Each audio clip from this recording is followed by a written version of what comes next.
Good evening students, मैं विक्रम आपके साथ दूसरे क्लास में मिलना हो रहा है। और पिछले क्लास में जैसा कि आपको पता है, हमने इकोनॉमिक्स का और माइक्रो इकोनॉमिक्स का एक ओवरव्यू दिया था कि हम इस पेपर में पढ़ने क्या वाले हैं, समझने क्या वाले हैं। और मेन हमारा उद्देश्य पिछले क्लास का डिस्कशन का ये था कि आप इस पेपर से वाकिफ हो जाएं और आश्वासित हो जाएं कि माइक्रो इकोनॉमिक्स या फिर इकोनॉमिक सब्जेक्ट जो है वो बहुत ही इजी सब्जेक्ट है और बहुत ही इंटरेस्टिंग सब्जेक्ट है। इजी के साथ साथ इंटरेस्टिंग होना बहुत जरूरी है। इंटरेस्टिंग है तो वो चीज ऑटोमेटिकली आपके लिए इजी हो जाएगा। तो पिछले क्लास में हमने जैसा कि आपको अभी बताया, मैं डिमांड के ओवरव्यू के बारे में आपसे डिस्कस किया था कि डिमांड होता क्या है, माइक्रो इकोनॉमिक्स क्या है, इसमें पढ़ते क्या क्या है, कैसे पढ़ेंगे, क्या पढ़ेंगे, यूनिट वाइज हमने एक ओवरव्यू दे दिया था। अब थोड़ा इसको यूनिट वाइज इन डेप्थ जाके पढ़ाई करेंगे as per the requirement of B first year classes. तो डिमांड के बारे में जैसा हमने डिस्कस किया था कि डिमांड क्या है और इसको हम पढ़ते क्यों हैं, हमने ये सारी चीजें डिस्कस की थी। अब डिमांड हम करते क्यों हैं, हमारी नीड है, हमें यूटिलिटी को मैक्सिमाइज करना है, तो इसलिए हम डिमांड को या फिर डिमांड करते हैं। और डिमांड से यहां पे इंडिविजुअल डिमांड की बात हो रही है। Individual demand, not aggregate demand. Individual demand, we are talking of individual demand. तो डिमांड जो होता है वो फंक्शन होता है, मतलब डिपेंड करता है। डिपेंड किन किन चीजों पे करता है? प्राइसेस पे करता है। Price, income, price of other commodity. जैसे कि डिमांड ऑफ एक्स कर रहे हैं तो demand of price of x पे डिपेंड करेगा। इनकम पे करेगा, इंडिविजुअल इनकम, हमारी आपकी इनकम पे डिपेंड करेगा। टेस्ट एंड प्रेफरेंसेस पे डिपेंड करेगा, इनकम पे करेगा, प्राइसेस पे करेगा और प्राइसेस ऑफ अदर कमोडिटीज पे करेगा। इन सब चीजों पे डिमांड डिपेंड करता है।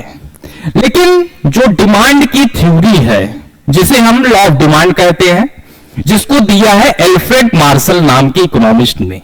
एल्फ्रेड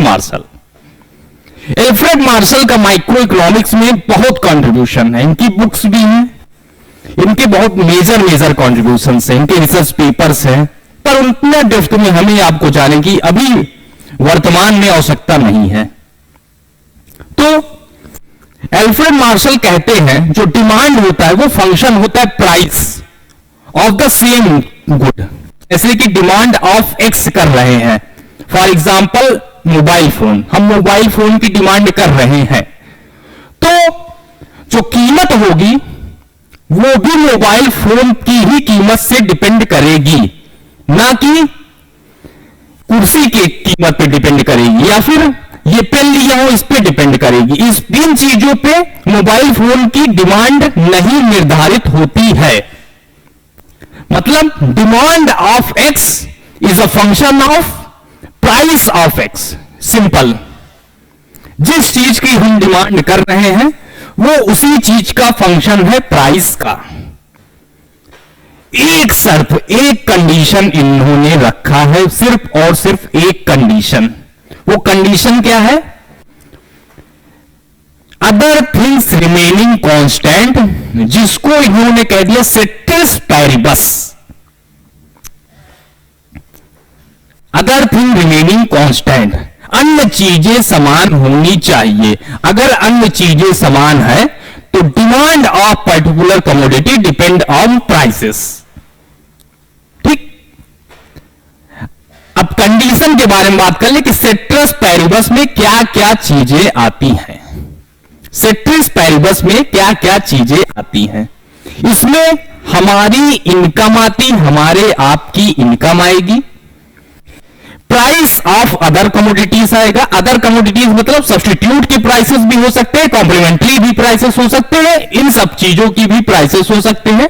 और हमारे आपके टेस्ट एंड प्रेफरेंसेस ये भी होते हैं, डिपेंड करते हैं। ठीक, तो इन सब चीजों को कांस्टेंट हम लेके चलेंगे। कांस्टेंट जैसी ऐसी फिलहाल इकोनॉमिक्स में कोई चीजें होती नहीं है, स्टेबल होती है। तो कांस्टेंट की जगह हम स्टेबल बोलना ज्यादा पसंद करेंगे। स्टेबल होती हैं, जिसको कह दिया गया सेट्रिस पैरिबस या फिर अदर थिंग्स रिमेनिंग कांस्टेंट या फिर स्टेबल। ठीक, तो लॉ ऑफ डिमांड क्या हुआ?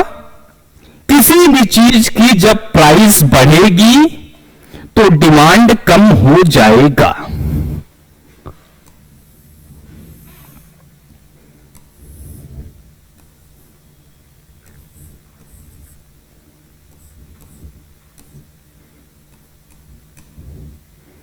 ये डिमांड कर्व है, जिसको हम dt से डिनोट कर दे रहे हैं, डिमांड कर्व। ये कर्व सिंपल सा बता रहा है, पहले हम इतने प्राइस पे इतना डिमांड करते थे, now we are demanding more quantities due to decrease in prices. कीमत कम हो गई, हम डिमांड करना बढ़ा दिया अपना। आई सपोज चीजें समझ में आ रही होंगी, चीजें स्पष्ट हो रही हैं। ठीक, अब आगे क्लास को बढ़ाने से पहले हम टाइप ऑफ गुड्स के बारे में बात कर लें कि गुड्स कितने प्रकार के होते हैं। There are different varieties of goods और टाइप्स ऑफ गुड्स। पहला क्या होता है? नॉर्मल गुड, जो सामान्य गुड होते हैं। किसी सामान्य गुड की अगर कीमत बढ़ेगी तो उसका डिमांड कम हो जाएगा। ये कैसा गुड को शो कर रहा है? ये नॉर्मल गुड को शो कर रहा है। जैसे ये जो फिगर है, ये नॉर्मल गुड को शो कर रहा है। This figure is showing the normal good. Inferior good होता है एक। इंफीरियर गुड से क्या मतलब है?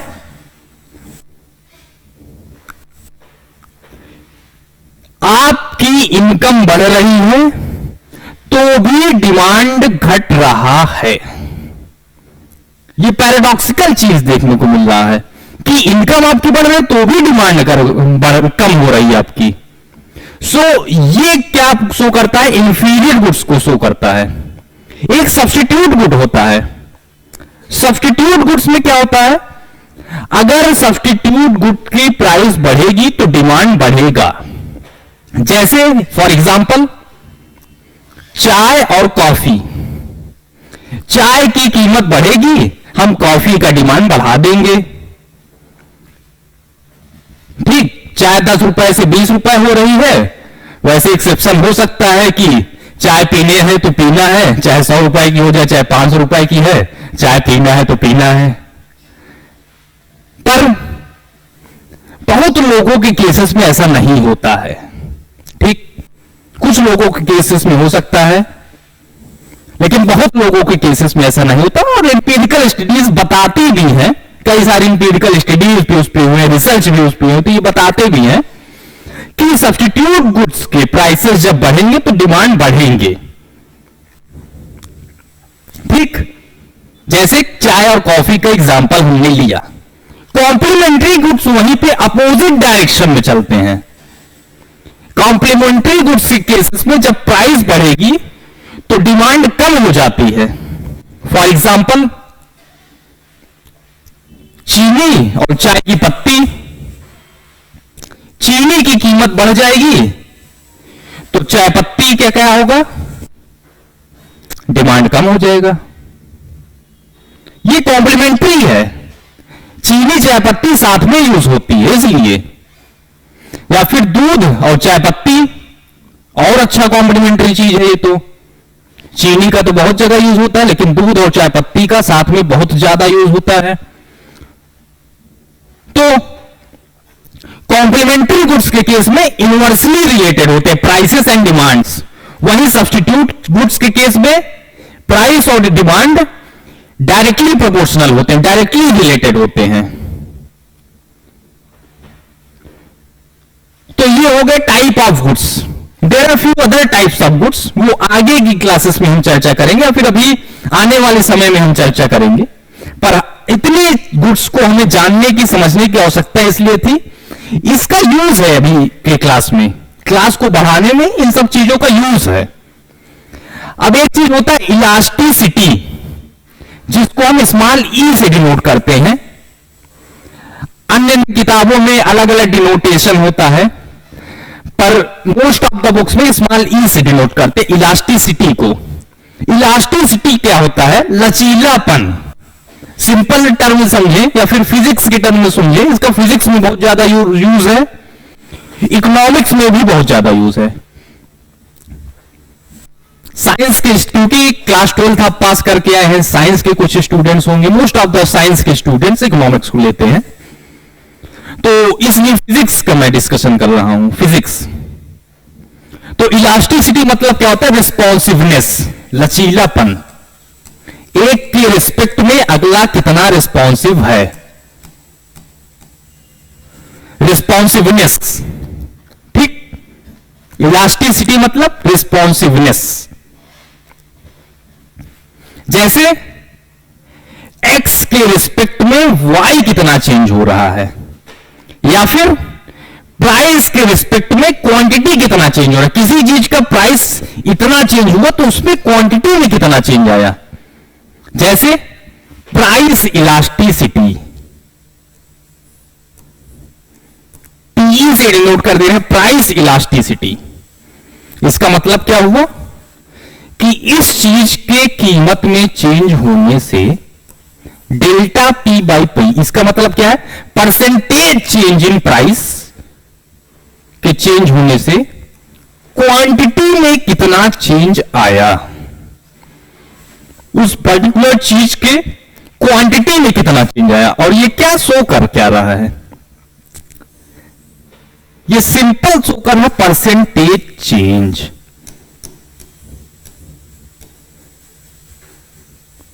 percentage change. This is showing the percentage change. Price elasticity of demand. ठीक, this can be greater than 1, equal to 1 and less than 1. इसका क्या मतलब है? इसको और समझ लें कि स्लोप और इलास्टिसिटी में डिफरेंस को समझ लेते हैं हम। स्लोप और इलास्टिसिटी में डिफरेंस समझ लेते हैं हम। उसके बाद इन तीनों फिगर को बहुत अच्छे से फिर आपको समझा देंगे हम। ठीक,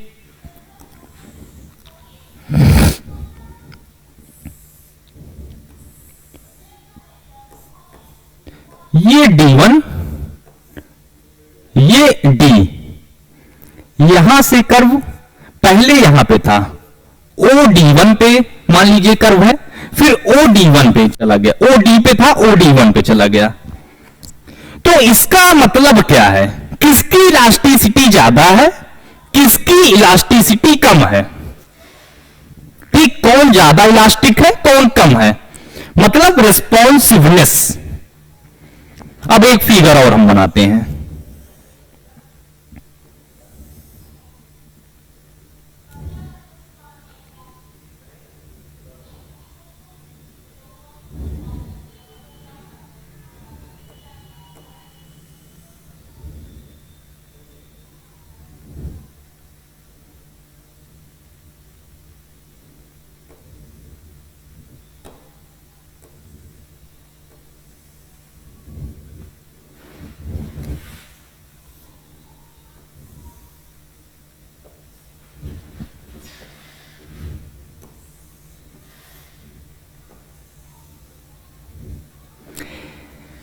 यहां पे आपको तीन फिगर देखने को मिल रहा है। क्या क्या? इलास्टिसिटी इज ग्रेटर देन 1, पहला केस है। दूसरा केस है इलास्टिसिटी इज इक्वल्स टू 1, और तीसरा केस है elasticity is greater than less than 1। Greater than, equal to, less than, तीन केसेस देखने को मिल रहे हैं। ठीक, तो थोड़ा आप मुझे, अभी तो ऑफलाइन है नहीं तो मैं आपसे डिस्कस करता कि स्लोप क्या होता है, इलास्टिसिटी क्या होता है। ठीक, पर एक मेजर केस में देखिए, फिर अभी का लिए देखिए, अगर डिमांड कर्व निगेटिवली स्लोप है तो slope is inversely related to elasticity. मतलब इसके केस में स्लोप देखा जाए और इलास्टिसिटी देखा जाए तो D1 का इलास्टिसिटी ज्यादा है और D का स्लोप ज्यादा है, ढाल जिसको कहते हैं ढाल। ठीक, स्लोप मतलब ढाल, इलास्टिसिटी मतलब लचीलापन या फिर रिस्पॉन्सिवनेस या फिर percentage change with respect to other. तो इसमें देखिए अब ज्यादा रिस्पॉन्सिव है, इस फिगर से आप समझिए।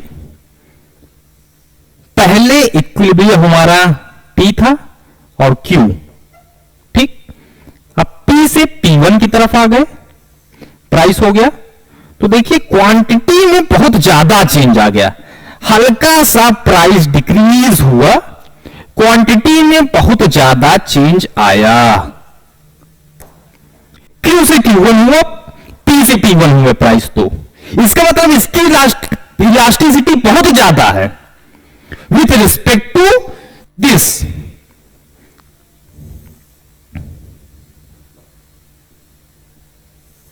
इसमें इक्वल चेंज आ रहा है, इतना प्राइस चेंज किया तो सेम क्वांटिटी बढ़ रही है, सेम प्राइस। और इसमें क्या हो रहा है, इस केस में क्या हो रहा है, इतना ज्यादा प्राइस डिक्रीज की तो हल्का सा क्वांटिटी बढ़ा, इतना ज्यादा, इतना प्राइस क्वांटिटी बढ़ा, इसमें इतना बढ़ा, इतना डिक्रीज हुआ तो प्राइस, ये P हो गया, ये Q हो गया। ठीक, P को हम क्यों ले रहे हैं यहां पे, आपको पिछले क्लास में भी हमने डिस्कस कर दिया था कि P हो, R हो, I हो, इन्फ्लेशन हो, Y तो X एक्सिस पे लेते हैं। जितने भी वेरिएबल्स होते हैं जैसे rate of interest, inflation, prices, exchange rate, ये सब सारे चीजों को हम Y एक्सिस पे लिखते हैं, दिस एक्सिस, और अन्य चीजों को हम Y एक्सिस पे लिखते हैं। ये बहुत बेसिक सा चीज है इकोनॉमिक्स के स्टूडेंट्स के लिए, लेकिन आपके लिए इकोनॉमिक्स नया है इसलिए इतना बेसिक चीज को हमें बताना पड़ रहा है। आई होप ये सारी चीजें आपको स्पष्ट हो गई होंगी कि इलास्टिसिटी क्या होता है और वगैरह वगैरह। ठीक, अब एक कॉन्सेप्ट है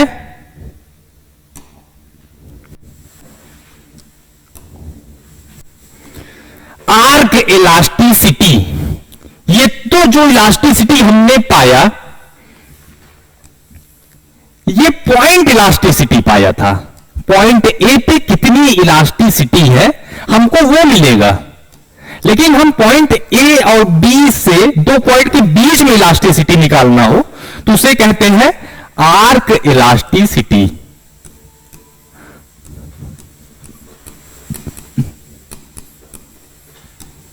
arc elasticity, arc elasticity is the coefficients of price elasticity between two points on a demand curve. और दो पॉइंट वो है क्या, point A and point B. ये हो गया आर्क इलास्टिसिटी।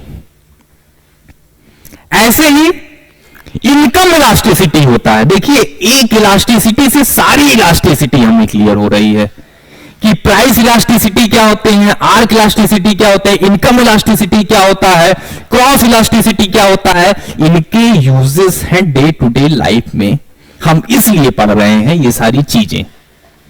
प्राइस इलास्टिसिटी से हमें पता चलता नेचर ऑफ गुड्स, हमारे आपके मांग की इलास्टिसिटी क्या है, नॉर्मल गुड है तभी उसकी प्राइस बढ़ रही घट रही है, उसके कर्व में इलास्टिसिटी में चेंजेस आ रहे हैं, that particular goods, that is showing the nature of good elasticity. जैसे इनकम इलास्टिसिटी,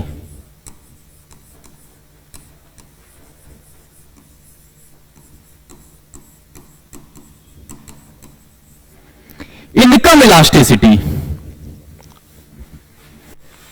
अब इनकम इलास्टिसिटी क्या है, हमारे इनकम बढ़ने से क्वांटिटी परचेज्ड, क्वांटिटी डिमांडेड में क्या चेंज हो रहा है, percentage change in income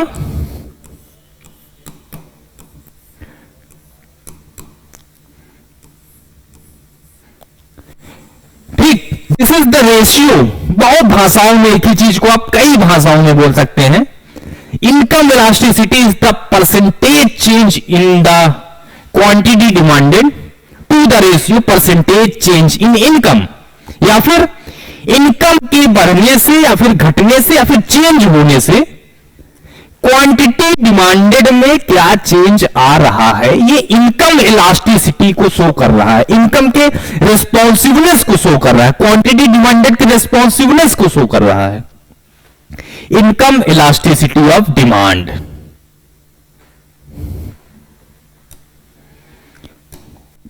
income elasticity of demand. अब ये क्यों इंपॉर्टेंट है? ये शो करता है गुड्स कैसा है। जैसे कि हमारी इनकम बढ़ गई तो क्वांटिटी डिमांडेड बढ़ गई, ये नॉर्मल गुड है, शो कर रहा है। वही हमारी इनकम बढ़ गई, क्वांटिटी डिमांडेड घट गई, ये कैसा गुड है? इंफीरियर गुड है। हमने पहले इसीलिए डिस्कस कर लिया था कि टाइप्स ऑफ गुड। अब चीजों को आप कनेक्ट कर पा रहे होंगे। Economics is everything about connecting the dots. Dots क्या क्या है? माइक्रो इकोनॉमिक एक डॉट है, मैक्रो इकोनॉमिक्स एक डॉट है, ये सब पॉइंट्स हैं, connecting the points. Economics is about connecting the points. Everything in economics is connected or interconnected with each other, directly or indirectly, but connected with each other. I hope you are getting my points, what I'm trying to explain to you. ऐसे ही cross elasticity होती है। Cross elasticity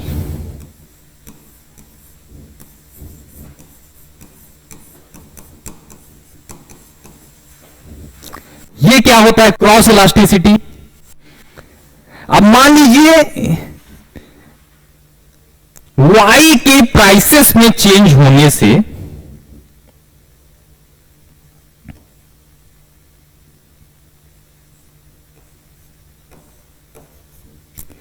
X के quantity demanded में क्या change हो रहा है? Percentage change in price of Y due to percentage change in quantity demanded of X। क्या क्या बता दिया? सिंपल सा आपको यह समझाने की यहां पे कोशिश की जा रही है कि गुड्स की नेचर कैसा है, मतलब कैसा टाइप ऑफ गुड कैसा है। ये गुड सब्स्टिट्यूट गुड है या कॉम्प्लीमेंट्री गुड है। मान लीजिए किसी चीज की, किसी अन्य चीज की, जैसे चाय पत्ती और दूध का एग्जांपल मैंने लिया आपको सामने।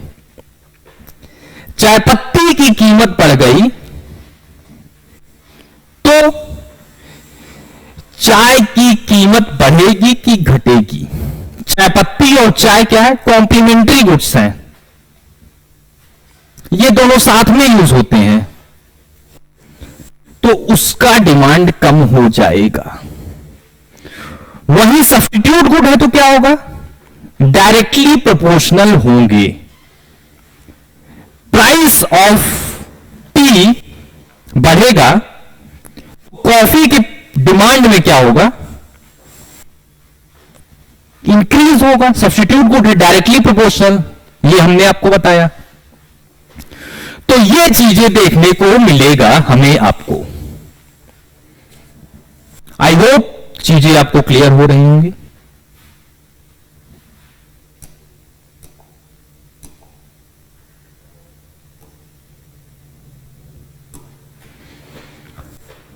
अब एक चीज होता है मार्जिनल यूटिलिटी, एक चीज होता है टोटल यूटिलिटी।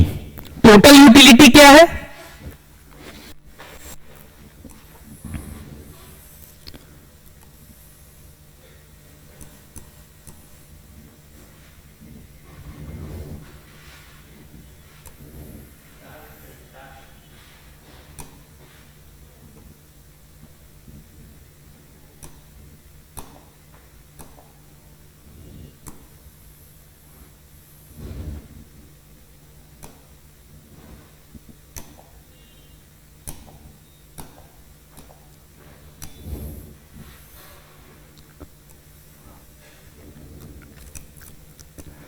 में किसी चीज की हमारी यूटिलिटी बढ़ती है, लेकिन एक पॉइंट आता है कि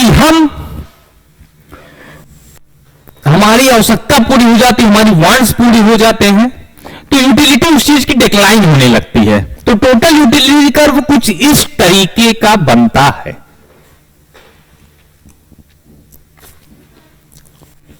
और ये मैक्सिमम कब होता है?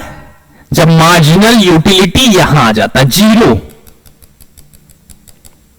मार्जिनल यूटिलिटी जब जीरो हो गया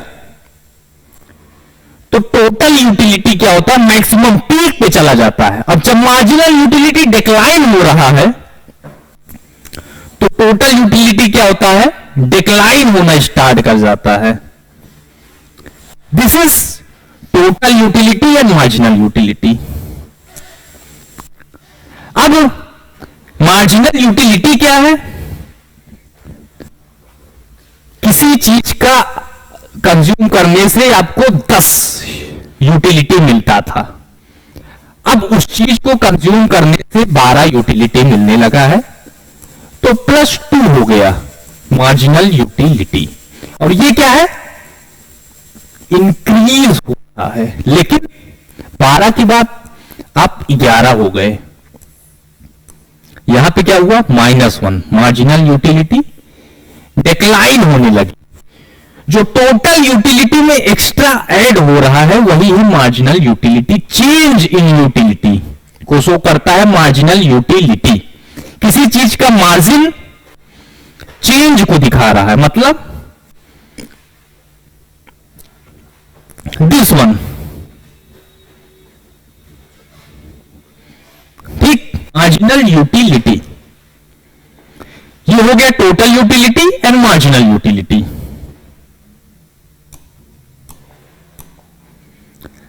अब जब यूटिलिटी पढ़ लिया हम लोगों ने, तो अब हमें टॉपिक पे जो हमारा डिस्कशन भी था, बहुत इंपॉर्टेंट टॉपिक भी है, सारे साल ये क्वेश्चन जरूर रिपीट करता है, जिसका नाम है theory of indifference curve. Indifference curve की थ्योरी ये कहता क्या है? ये एज्यूम करता है, हां, इस थ्योरी को दिया है हिक्स ने। हिक्स नाम के इकोनॉमिस्ट थे जिन्होंने इस थ्योरी को दिया। हिक्स कहते हैं indifference curve is a various combination of good X and good Y. X Y कुछ भी हो सकता है, सेब हो सकता है, केला हो सकता है, कुछ भी। ये कॉम्बिनेशन है दो चीजों का, दो गुड्स का, दो वस्तुओं का, which yield same level of satisfaction.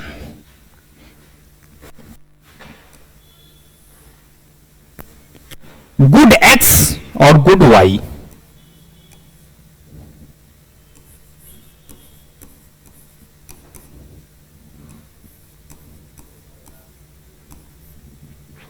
ये बहुत इंपॉर्टेंट फिगर है इकोनॉमिक्स के पॉइंट ऑफ व्यू से, और बहुत इंपॉर्टेंट फिगर है। इसका बहुत प्रैक्टिकल यूज है, बहुत ज्यादा प्रैक्टिकल यूज है। आगे आप सब्स्टिट्यूशन इफेक्ट पढ़ेंगे तब भी इसको पढ़ना पड़ेगा, इनकम इफेक्ट पढ़ेंगे तब भी आपको इस थ्योरी का यूज होगा, वेलफेयर इकोनॉमिक्स पढ़ेंगे उसमें भी आपको ये थ्योरी यूज होती है। इसका बहुत आगे जाके बहुत इंपॉर्टेंट है इस थ्योरी का, इस फिगर का, इस मैप का। ये हो गया इंडिफरेंस कर्व। अब IC2 बना दें, IC3 बना दें। अब क्या हो गया? ये इंडिफरेंस मैप। ये जो फिगर आपके सामने, इसे कहते हैं इंडिफरेंस मैप। इंडिफरेंस कर्व और इंडिफरेंस मैप में भी अंदर है। इंडिफरेंस कर्व क्या होता है? Various combination of X and Y which yield same level of satisfaction. Same level of satisfaction, ये इंडिफरेंस कर्व कहता है। वही इंडिफरेंस मैप क्या कहता है? Various combination of indifference curves is indifference map. This one, this one, this one, सारे को मिला के इंडिफरेंस मैप बनता है। अब इसी में हम समझेंगे कि मार्जिनल रेट ऑफ सब्स्टिट्यूशन क्या होता है।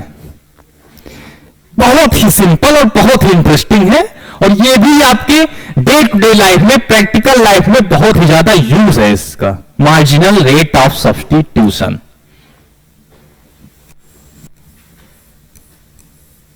एमआरएस से शो करते हैं, एमआरएस एक्स वाई। ये क्या है, क्या मार्जिनल रेट ऑफ सब्स्टिट्यूशन। उसके बाद हम इंडिफरेंस कर्व के कैरेक्टरिस्टिक्स को भी जान लेंगे कि इंडिफरेंस कर्व के 3 मेन इंपॉर्टेंट कैरेक्टरिस्टिक्स हैं क्या क्या। सिर्फ 3 इंपॉर्टेंट कैरेक्टरिस्टिक्स हैं, काफी सारे किताबों में अन्य कैरेक्टरिस्टिक्स भी आप पाएंगे, पर मेन इंपॉर्टेंट इंडिफरेंस कर्व को समझने के लिए सिर्फ 3 कैरेक्टरिस्टिक्स को आपको जानने की, समझने की आवश्यकता है। तो मार्जिनल रेट ऑफ सब्स्टिट्यूशन क्या है कि कितने y को हम गिव अप कर रहे हैं 1 यूनिट x को इंक्रीज करने के लिए।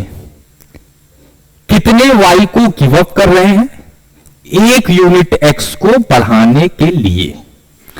1 यूनिट x को बढ़ाने के लिए 1 यूनिट x को हम ज्यादा कंज्यूम करना चाह रहे हैं, तो हम कितने y को गिव अप कर रहे हैं, कितने y को, यही बताता है marginal rate of substitution of x and y goods.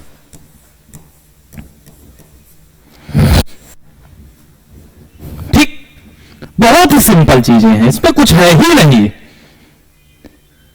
अरे कितने यूनिट x को हम कम करेंगे, x y को कम करेंगे x को इंक्रीज करने के लिए, सिंपल। यही है marginal rate of substitution of x and y। अब इसमें marginal rate of substitution of Apple लिख दें और बनाना लिख दें, या फिर कुछ भी लिख दें कि कितने एप्पल को हम बढ़ाने के लिए, कंजम्पशन बढ़ाने के लिए, 1 यूनिट एप्पल के कंजम्पशन को बढ़ाने के लिए हम कितना y मतलब बनाना को कम कंज्यूम करेंगे। 1 यूनिट एप्पल को बढ़ाने के लिए हम कितना बनाना को कम कंज्यूम करेंगे, सिंपल। क्यों? जब आप एप्पल खाने लगे तो आप बनाना का कंजम्पशन कम करेंगे ऑटोमेटिकली। क्यों? ये कॉम्बिनेशन है, ये बंडल्स की बात कर रहा है, combination. Indifference curve is a combination of 2 goods, good x good y, simple. इसकी लिमिटेशन भी आप कह सकते हैं कि ये 2 ही गुड्स के बारे में बात करता है indifference curve. Yes, this is the drawback, but in the first class we have studied assumption in itself a criticism। assumption ही, मान्यताएं ही अपने आप में क्रिटिसिज्म होती हैं, but it is impossible to discuss infinite number of goods in a one theory। ये भी सत्य है। अब इसके 3 इंपॉर्टेंट कैरेक्टरिस्टिक्स के बारे में हम पढ़ते हैं कि इंडिफरेंस कर्व के 3 कैरेक्टरिस्टिक्स क्या है, और ये आपको इस फिगर में दिया हुआ है, बस नजरिए का बात है, देखने का बात है बस, कि हमें वो कैरेक्टरिस्टिक्स इस फिगर में दिख रहे हैं या नहीं दिख रहे हैं। हमें सिर्फ ये जानना है, हमें आपको जानना है। पहला क्या है, indifference curve downward sloping. Indifference curve ऊपर से नीचे की तरफ घट रहा है, डाउनवर्ड स्लोपिंग। ठीक, marginal rate of substitution declining as we move this point to this point to this point to this point, marginal rate of substitution decline हो रहा है। ठीक, marginal rate of substitution is decreasing, ये बता रहा है indifference curve कि हमारा marginal rate of substitution decrease हो रहा है। This is the second most important characteristics feature of indifference curve. And third one is very interesting and very important characteristics is that indifference curve cannot intersect each other. यहां पे intersect नहीं कर सकते. Indifference curve intersect नहीं कर सकते एक दूसरे को. Indifference curve can't intersect each other. तो ये तीन इंपॉर्टेंट जो कैरेक्टरिस्टिक्स या फिर फीचर्स को हमने पढ़ा है, ये बहुत ही इंपॉर्टेंट फीचर्स हैं. इंडिफरेंस कर्व थ्योरी भी बहुत इंपॉर्टेंट थ्योरी है, हमारे और आपके डे टू डे लाइफ में भी इंपॉर्टेंट है, और इस यूनिट के पॉइंट ऑफ व्यू से थ्योरी भी बहुत इंपॉर्टेंट है. और मुझसे खुद पूछा जाए कि आप यूनिट 1 से एक क्वेश्चन कौन सा देंगे, तो मैं एक क्वेश्चन जरूर आपको इंडिफरेंस कर्व रखूंगा. सेकेंड वन क्वेश्चन में भी other question, but this one is most important, क्योंकि कंज्यूमर इक्विलिब्रियम को निकालने के लिए इंडिफरेंस कर्व का बहुत ज्यादा इंपॉर्टेंस है. बहुत ज्यादा इंपॉर्टेंस है कंज्यूमर इक्विलिब्रियम को फाइंड करने के लिए, जिसको अभी हम आप समझेंगे कंज्यूमर इक्विलिब्रियम होता क्या है. तो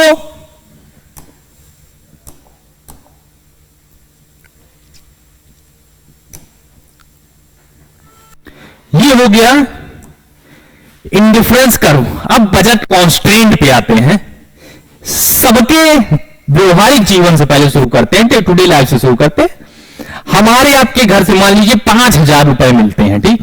तो हमारा आपका बजट कॉन्स्टेंट कितना हो गया, 5,000 रुपीज. इससे ज्यादा हम नहीं खर्चा कर सकते. ये बजट कॉन्स्टेंट लाइन हो गई A B. Budget constant line हो गई ए बी. इससे ज्यादा हम आप खर्च कर सकते नहीं, खर्च कर सकते. मतलब हम क्या या फिर कंज्यूमर क्या परचेज कर सकता है, क्या कंज्यूम कर सकता है given price of X and Y. हम आप क्या कंज्यूम कर सकते, क्या परचेज कर सकते गिवन प्राइस ऑफ एक्स और वाई दिया हो, तो हम आप क्या कंज्यूम कर सकते, क्या परचेज कर सकते हैं. अब ये बजट कांस्टेंट हो गया, तो इसके अंदर हम जितनी चीजें हैं सब खरीद सकते हैं, क्योंकि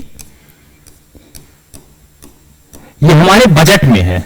आप 5,000 रुपए की शर्ट लेने गए, आपका इनकम 5,000 है, तो आप 5,000 की शर्ट ले सकते हैं. क्यों? क्योंकि 5,000 आपका बजट कांस्टेंट है.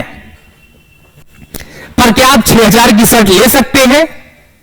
अन्य चीजों को समान रख दिया जाए तो 6,000 की शर्ट आप नहीं ले सकते, क्योंकि आपकी इनकम 5,000 रुपए है. इसलिए क्योंकि आपका बजट कांस्टेंट 5,000 रुपए है, तो ये बजट कांस्टेंट. इसके अंदर की सारी चीजें आप ले सकते हैं. तो ये बजट कांस्टेंट हो गया.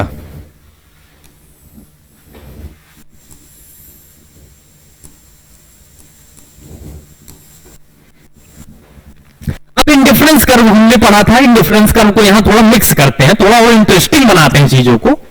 इंडिफरेंस कर्व को भी यहां पे लेते आते हैं. चलिए, दो चीजें जो अलग अलग थी मैंने आपको बताया. इकोनॉमिक्स या फिर माइक्रो इकोनॉमिक्स या फिर macro economics is all about connecting the dots. अब पहला डॉट क्या था, इंडिफरेंस कर्व, और दूसरा डॉट हमें क्या आ गया, बजट कांस्टेंट. अब इन दोनों डॉट्स को हम कनेक्ट करते हैं, दोनों चीजों को, दोनों बातों को, दोनों थ्योरीज को हम कनेक्ट करते हैं. इंडिफरेंस कर्व एक यहां से चला गया, एक इंडिफरेंस कर्व यहां से चला गया, एक इंडिफरेंस कर्व यहां से चला गया. अब जो थोड़ा स्मार्ट लड़का होगा, जो थोड़ा स्मार्ट स्टूडेंट होगा, वो कैच कर लेगा. अगर इंडिफरेंस कर्व की थ्योरी वो समझा होगा और बजट कॉन्स्ट्रेंट को वो समझा होगा तो वो तुरंत यहां पे कैच कर लेगा कि हमारा इक्विलिब्रियम कहां पे बनने वाला है। और यही बहुत इंपॉर्टेंट मैप है ये। अगर ये मैप आपको समझ में आ गया तो अभी तक जितनी चीजें मैंने आपको पढ़ाया है समझ में आ गया रहेगा। अगर ये मैप आपको समझ में आ गया, क्या हमारा कंज्यूमर इक्विलिब्रियम यहां पे मिल सकता है? क्या हमारा कंज्यूमर इक्विलिब्रियम यहां पे मिल सकता है? Point A, point B, point C. अब थोड़ा आप भी सोच लीजिए किस पॉइंट पे कंज्यूमर इक्विलिब्रियम पे होगा। Consumer will be equilibrium at point B. Point B पे कंज्यूमर जो है वो इक्विलिब्रियम पे रहेगा। क्यों? Because at point B indifference curve is tangent to the budget constraint line. Budget constraint पे है वो लाइन। फिर मैंने बताया आपको 5,000 रुपए की शर्ट लेनी है तो 5,000 तक की जिस दुकान पे शर्ट मिलती है आप उस दुकान पे रहेंगे। 5,000 की दुकान पे है वो। So at point B we are in or consumer is in equilibrium. वी की बात नहीं करेंगे। वी की बात करें तो हम मैक्रो पे चले जाएंगे। हम आई की बात करते हैं। माइक्रो में हम आई की बात करते हैं। थोड़ा लिटरेचर को हम इकोनॉमिक्स में कनेक्ट करेंगे तो और अच्छे से हम समझ पाएंगे। ठीक? At point B consumer is in equilibrium और I am in equilibrium at point B. क्यों? क्योंकि हमारा बजट कांस्टेंट 5,000 है और इस 5,000 की लाइन को टेंजेंट टच करके जा रही है, ये इंडिफरेंस कर्व की लाइन। और जिस पॉइंट पे टच कर रही है टेंजेंट है, इंटरसेक्ट नहीं, tangent. There is difference between and major difference between. बहुत बड़ा अंतर है टेंजेंट और इंटरसेक्ट में। ठीक? टेंजेंट मतलब टच करना, कहां पे टच कर रहा है। इंटरसेक्ट मतलब कट करना। दोनों में बहुत बड़ा अंतर है। So at point B consumer is in equilibrium.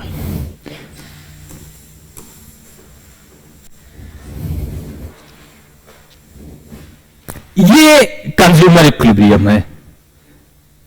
ए पे क्या हम इक्विलिब्रियम पे है? नहीं है। क्यों? हम और खरीद सकते थे। क्या हम खरीदा? हमने नहीं खरीदा। सी पे हम नहीं है। क्यों? हमारा बजट जितना है 5,000, सी किस पे है? मान लीजिए 6,000 पे है। तो 6,000 हम कैसे खरीद सकते जब हमारी 5,000 इनकम ही है? हमारा बजट ही 5,000 का है तो 6,000 का बजट हम कैसे कर सकते हैं? No, it is impossible. Okay, so this is the theory of budget constant, indifference curve and consumer equilibrium. पहले हमने पढ़ा इंडिफरेंस कर्व क्या होता है, फिर हमने पढ़ा बजट कांस्टेंट क्या होता है। अब ये दो डॉट्स को पढ़ने के बाद हम इन दोनों डॉट्स को कनेक्ट किए तो हम पढ़ लिए बजट कांस्टेंट, इंडिफरेंस कर्व और कंज्यूमर इक्विलिब्रियम। ठीक? माइक्रो और मैक्रो में जो मेजर डिफरेंस है, माइक्रो मतलब आई, आई। मैक्रो मतलब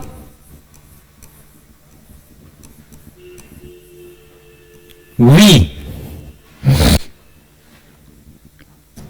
लिटरेचर को थोड़ा इंग्लिश लिटरेचर को, इंग्लिश ग्रामर को हम इकोनॉमिक्स में लिंक करें। ये मेरा खुद का बनाया हुआ कॉन्सेप्ट है, ये आपको कहीं पे नहीं मिलेगा। मेरे अपने पढ़ने और पढ़ाने का तरीका है, ये अपना कॉन्सेप्ट है। ऐसे आप भी अपने कॉन्सेप्ट्स बनाना थोड़ा सीखिए समझने के लिए। ठीक?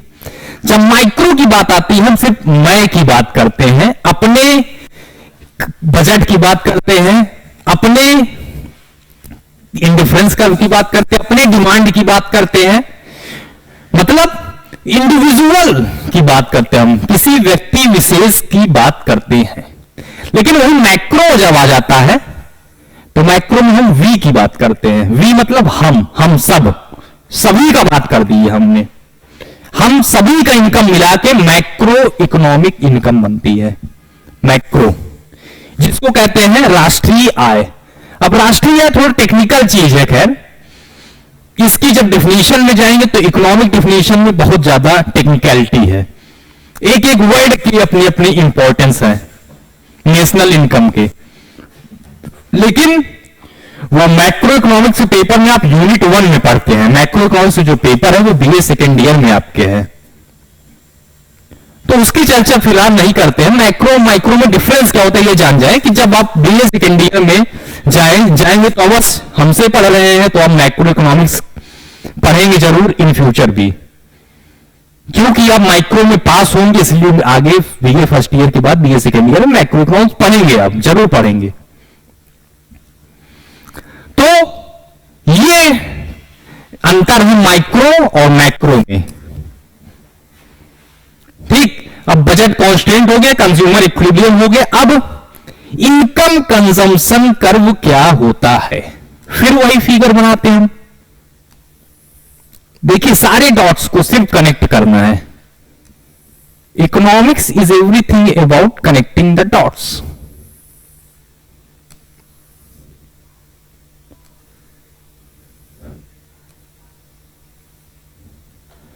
IC1, IC2, IC3, ठीक, ये AB budget line 1, budget line 2 CD और बजट लाइन 3 EF। ठीक, इतनी ये फिगर आपको स्पष्ट है। हाँ, पॉइंट 1 यहां, इक्विलिब्रियम यहां, इक्विलिब्रियम यहां, इक्विलिब्रियम यहां। ठीक, अब सारे पॉइंट्स को जब हम कनेक्ट कर देंगे, यही क्या है, इनकम कंजम्पशन कर्व। कि जैसे जैसे हमारा इनकम चेंज हो रहा है, हमारा कंजम्पशन पैटर्न या फिर कंजम्पशन कर्व जो है या फिर कंजम्पशन कैसे चेंज हो रहा है, ये शो करता है income consumption curve. How much commodity purchased at a change income. जब हमारी इनकम चेंज हुई तो हम कैसे कैसे कमोडिटी परचेज या फिर हमारे बजट में, हमारे इक्विलिब्रियम में कैसे कैसे चेंजेस आते हैं, ये शो करता है इनकम कंजम्पशन कर्व। पहले पॉइंट ए पे है, फिर पॉइंट बी पे है, फिर पॉइंट सी पे है। पूरे कॉम्बिनेशन को हम कह रहे हैं इनकम कंजम्पशन कर्व, ICC। इसको और एक चीज कहते हैं एंजल कर्व, एंजल कर्व।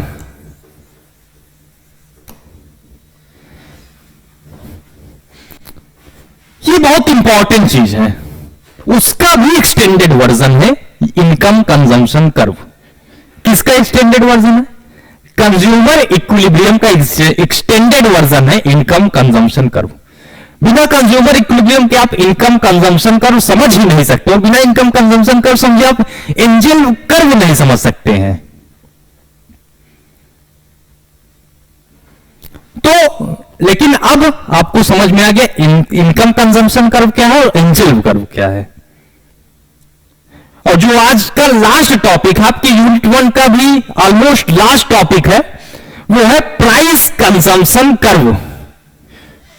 शायद एक आध टॉपिक आपके इस यूनिट में छूट जाए तो वो नेक्स्ट क्लास में हम कवर कर लेंगे, पर ऑलमोस्ट यूनिट 1 आज की क्लास में आपका इस टॉपिक के बाद कंप्लीट हो जाएगा, जिसका नाम है प्राइस कंजम्पशन कर्व।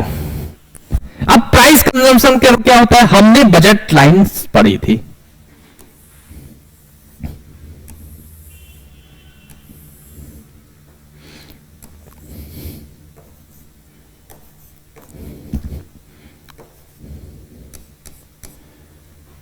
ये price of X, price of Y. Price of X change हो गया, क्या हुआ, प्राइस ऑफ एक्स चेंज हो गया।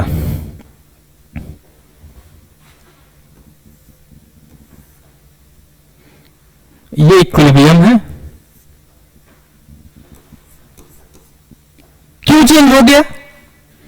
हमारी जो प्राइस ऑफ एक्स थी वो कम हो गई, तो हम ज्यादा चीजें कंज्यूम कर पा रहे हैं। हमारा जो बजट लाइन है, फिर से एक फिगर को आप समझिए, हमारा ये ओरिजिनल बजट लाइन है, दिस वन ए बी, ठीक।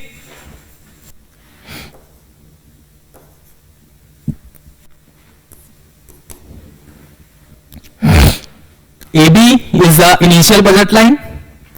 अब ये बजट लाइन मान लीजिए इधर शिफ्ट हो जाता, मतलब आप y को ज्यादा कंज्यूम कर सकते हो। y को कैसे आप ज्यादा कंज्यूम कर लेंगे? जब प्राइस ऑफ y कम हो जाएगा तब। ये अब आप इतने पे आ गए, तो यहां पे आपका इक्विलिब्रियम होता था इस पॉइंट पे, अब आपका इक्विलिब्रियम यहां पे आ जा रहा है। इन दोनों जब डॉट्स को हम कनेक्ट करेंगे तो this is all about price consumption curve. यही है price consumption curve. Price of X change हुआ, एक्स एक्सिस तो हम प्राइस ऑफ एक्स देखते हैं, इस पे प्राइस ऑफ एक्स है। y कांस्टेंट है, पर हम y के प्राइस को चेंज किए नहीं।